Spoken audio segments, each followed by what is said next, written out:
Good afternoon everyone. I am Dr. Astha Thakur, second year PG resident, presenting my work on pilot study on OCT and vision testing for early detection of ethambutol toxicity in tuberculosis patients.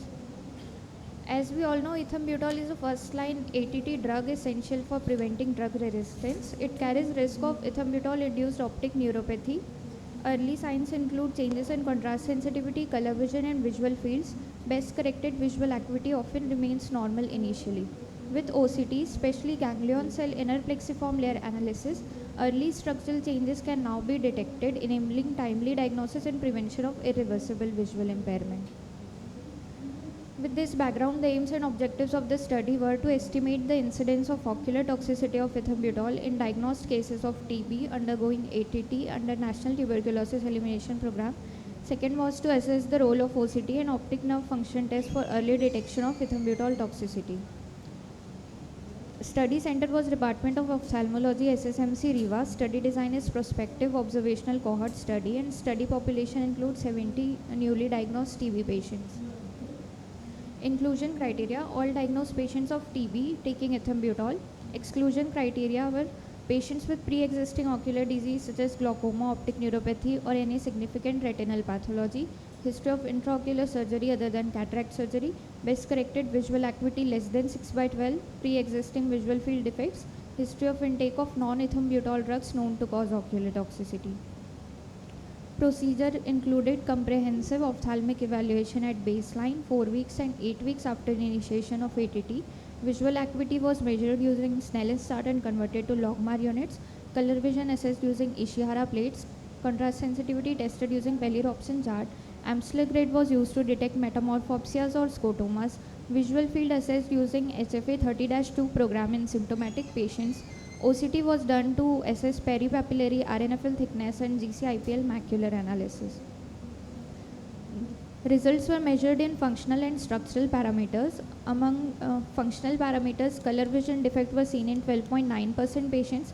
Contrast sensitivity decline was seen in 17.1%. Amsler grade abnormality was seen in 7.1%. Though the visual acuity remained stable, visual field defect was seen in 4.3% of the patients. Among the structural OCT parameters, RNFL thinning mainly in the temporal quadrant was seen in 14.3% of the patients, and ganglion cell inner plexiform layer thinning was seen in 11.4%.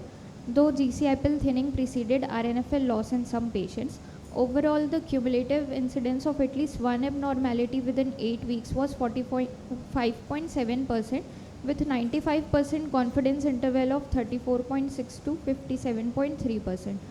Observed incidence was significantly higher than historical, which shows that the study is statistically significant. Discussion: ethambutol-induced ocular toxicity can occur within first 8 weeks even when best corrected visual acuity remains normal. Functional tests, which include contrast sensitivity, color vision, detected early abnormalities more frequently than OCT. Among OCT parameters, GCIPL analysis emerged as an earlier indicator compared to RNFL thinning, reinforcing its role as a sensitive biomarker. Findings are consistent with earlier studies corroborating the benefit of combined monitoring. Integrating low-cost functional tests with targeted OCT evaluation may allow timely detection and prevention of irreversible blindness. I conclude my study with regular and early monitoring is essential during the initial weeks of ethambutol therapy. Normal visual acuity does not rule out toxicity. Subtle functional and structural changes appear first. Simple chairside tests like contrast sensitivity and color vision with targeted OCT can detect changes before vision loss. So early detection allows timely drug modification and prevents irreversible blindness. A practical screening tool can be integrated in routine TB care under National Tuberculosis Elimination Program. Limitations were single center study with small sample size, and the follow-up period was short, so the long-term outcomes could not be assessed, and OCT availability may limit use in peripheral settings. These are my references. Thank you. Good. My question is, did you record logMAR visual acuity on a logMAR chart, or you recorded Snellen's visual acuity and that's mentally converted into logMAR chart? Sir, we recorded Snellen's visual acuity and then it was converted. Okay, you have recorded Snellen's and then divided and then calculated the logmar and converted. Is there a difference of just doing Snellen's acuity and then converting it to logmar and recording on logmar chart a visual acuity? Do you think there will be a difference? There will be a difference because of the effect of crowding phenomenon. There will be a difference between the two. A 0.00 on logmar is not exactly 0.66 on Snellen's. Snellen's. You understand? That's 1.1.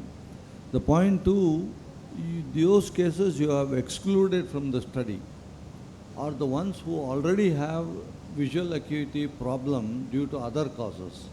And they may also be on ethambutol. If they are, then how do you conclude anything in these patients? Supposing a cataract patient or some other problem patient comes to you with reduced vision, but he is also on ethambutol. Now, how do you differentiate whether it is due to ethambutol or due to the earlier pathology which was already existing? That is exactly what I was going to raise, that then you should do a pre and post study in the tubercular patient before he starts the treatment and after he starts the treatment and on ongoing treatment also. Yes. Yes, ma'am, it was Because done. on the first week you may not have the toxicity, but you may have after a few weeks, you know. Only those patients were included which were starting, like which were newly diagnosed. No, so no, you have only So did you proved take that pre and ethambutol post? toxicity can occur and lead to visual loss in about 8 weeks' time. uh, Is this a fact which was not known to anybody? It was well known fact, correct? Ethambutol toxicity does occur is a known fact. Now your idea is to try and prove that ethambutol toxicity can occur in some patients where OCT, ganglion cell layer is, assessment of ganglion cell layer is helpful compared to the other OCT. How many of you know that the ganglion cell layer can be assessed with Heidelberg OCT?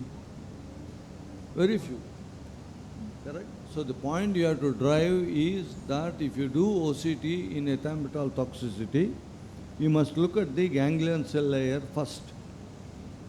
And the ganglion cell layer is affected first even before the optic nerve area, because essentially it's a ganglion cell problem. The optic nerve area is just the axon. So cell body is affected and takes some time for the effect of cell body's death to reach axon. Optic nerve is just a collection of axons. You understand? Good. So like sir said, then in that case, what type of OCT, or you'll do a segmentation, OCT segmentation for the ganglion cell layer. Another thing is that you could have had a control population of the same age matched controls, because these are young patients usually. Those who have TB are young patients. In young patients, our retina specialist will always tell us there'll be a slightly OCT disc, there will be a slight elevation of the disc. So you never know that an age match control would have had the same findings. So that is something that you really need in this particular case, especially when the age group is younger side. Okay. Is there a correlation between OCT macular thickness and vision? Sir, vision was, in my study, vision was No, actually I'm asking stable. you a general question, nothing to do with ethambutol toxicity. Is there a correlation between the vision and foveal thickness or macular thickness in OCT? There is Yes, or there is not, or there may Sir, be? there is. There may be. The answer is there is not is incorrect, there is incorrect, there may be is correct. Okay, fine, thank you. Well done. Thank you, sir.